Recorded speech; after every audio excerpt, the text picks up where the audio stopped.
Mga nakikinig sa atin ngayon, yan yung mga, ba't ganun yung tugtog, guys?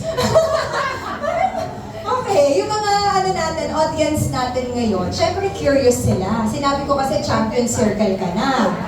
Oo, so pwede mo bang i-share sa amin, magkano na yung total na kinita mo sa negosyo natin since December 2021? So 4 years, no less than 4 years. Oo, so hindi naman ganun kalakihan, siguro almost magpo-14M na. Grabe naman talaga. Almost 14M, hindi kalakihan, guys. Hindi naman Oo. Pero huwag kayo mag-alala, very humble to si Miss Steph. Very humble tayo dito. Okay, so Miss Steph, question din, bakit ito? Bakit ito ang napili mo na relo na bilhin? Kasi gusto ko syempre may diamonds. Wow! Yeah. Actually, to be honest, no, before kasi nagbe-business ako, ang ginagawa ko lang, paikot lang ako ng negosyo, di ba? Paikot ka lang ng puhunan. So, hindi ko talaga ina-expect na makakabili ako for me, sa sarili ko ng ganito kamahal na relo, and ganito kamahal. Di ba? So, yun kasi yung before. Pero sabi ko, dito pala sa negosyo natin, no, hindi kailangan na meron ka ng alam, hindi kailangan na, alam mo, kahit nag-start ka sa wala, possible pala na mabigay mo to sa, or mabili mo to sa sarili mo. Kumbaga possible pala dito yung mga pinapangarap mo lang before, dito makukuha mo siya sa business natin. Yes. Kasi maganda yung negosyo. Yeah, sobrang ganda ng negosyo talaga natin. And Miss Steph, before natin i-reveal to, itong napakagandang nakatago sa green box na to. Alam niyo ba kung anong brand to, guys? Tama. Eh, piling ko nanonood kayo sa ano. Landing. Pero may napapanood palagi. Okay, Miss Steph, before natin ipakita sa kanila itong watch na to, ano ba yung isa sa mga naging biggest challenge mo dito sa business natin? And do you think yung challenge na yon made you stronger na nabigyan ka din ng ganito kagandang resulta sa negosyo natin? Challenge.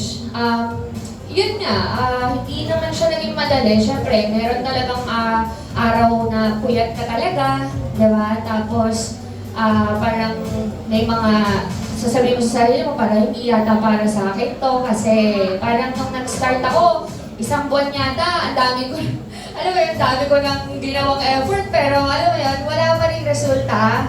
Sige mo ba yung gano'n, di ba? Nag-start ka ng gano'n. Actually, kung nakakaranas ka ng gano'n, same tayo. So, hindi ka, nasa tamang track ka pa rin.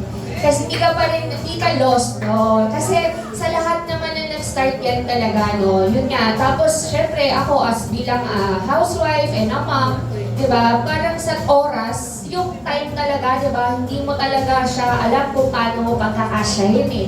Di ba? Tuturuan ni anak mo, asikasuhin mo sa bahay, hindi mo alam kung ano.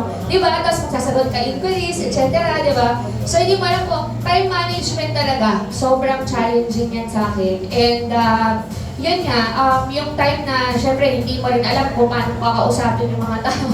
Yung mga ganon, no? Yung mga ganyan problem.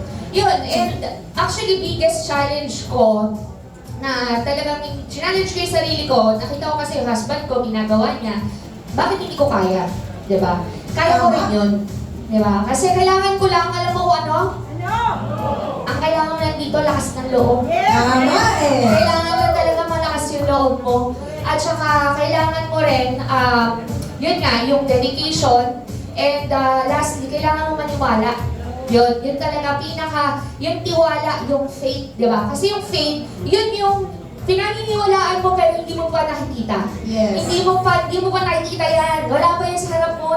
Maisip mo, hindi mo alam kung magkakaroon ba ako ng ganun. Di ba? Yes. Pero ngayon nandito siya, di ba? Kasi nagtiwala ako. Di ba? Siyempre, magtiwala ka kay Lord. Di ba? Sa mga kasama ko, yung sa mga GMs natin, sa mga coaches, sa mga mentors na tuturo sa'yo, no? And higit sa lahat, magtiwala ka sa sarili mo. Yes. Ano yan? Gawin mo inspirasyon yung pamilya mo. Di ba? Doon naman magkakatalo-talo ako. Para kanino mo ba gagawin yung business? Ito, bonus to. Yes. Di ba? Bonus yan. Kumbaga, kung ano yung deepest why mo, doon talaga ma-manifest lahat ng gagawin mo, di ba? Mag-a-align siya. Tama. Ganon siya kaklaro. Pag klaro talaga, kung ano yung goal mo talaga sa buhay. So, eto, to follow yan, yung income na 14 million, di ba? Yung mamahaling relo, o kung ano pa yung pwede natin ma-achieve, no? Ano yan, kumbaga, talagang, kung meron kang, kumbaga sabi, di ba, what you sow, you will reap. Kung Yes. meron kang tinanim, meron kang aanihin. Di ba? Maniwala ka lang. Di ba? Basta dito, actually, ito, kaya ako talaga siya this is not just a reward for me. Ito talaga yung simbolo talaga na kapag hindi ka sumuko, ito yung nag-aantay sa'yo. Yes. No? So, tuloy-tuloy lang guys, no? Huwag mo sukuan yung pangarap mo at saka talagang pagtiwala ka talaga sa sarili. Tama. Oo. Yan! Tama yun, kasi di ba, di naman nauubos ang problema, guys. Di ba? Pero as long as tuloy-tuloy ka talaga, naniniwala ka, may lakas ka ng loob, makukuha mo kung ano man yung gusto mong makuha. Yes. Okay, so Miss Steph, ready na ba tayo? Pakita natin sa kanila to. Ayan! Ready na ba kayo? Okay. Sige, i-reveal na natin. Ako muna sisilip, ha? Laki ba, babae?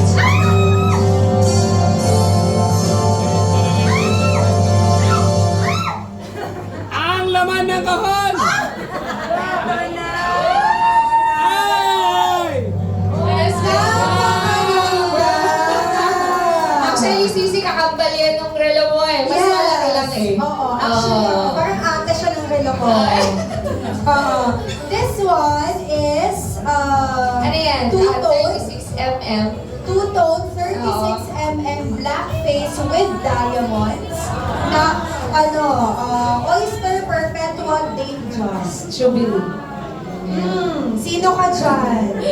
So sa mga lalaki dyan, alam ko nang gigigil kayo at dapat lang manggigil kayo. Diba? Yes! Tama ba, ladies? Yes! So ipapasuot na natin kay Miss Steph. Let's go, Miss Steph. Grabe! Di ba dati sa vlog niyo lang nakikita, ito ngayon personal, guys. Grabe naman. Thank you so much, JC. Grabe yan. Okay na po magsara si Steph. Parang kinakabahan po ako kasi ang mahal-mahal po na rin nyo. Oh, ganda! Ayan, grabe! Miss Steph, kung okay lang malaman, magkano po ba kuha niyo dyan? Siguro mga ano lang to, 800,000. Ay! Grabe naman talaga sa 800,000 lang. Sobrang ganda, di ba guys? Palakpakan naman natin. Thank you, Coach! So Miss Steph, anong feeling? Siyempre, masaya, no? Hindi pa rin ako makapaniwala kasi ako yung tao talaga na very practical sa buhay.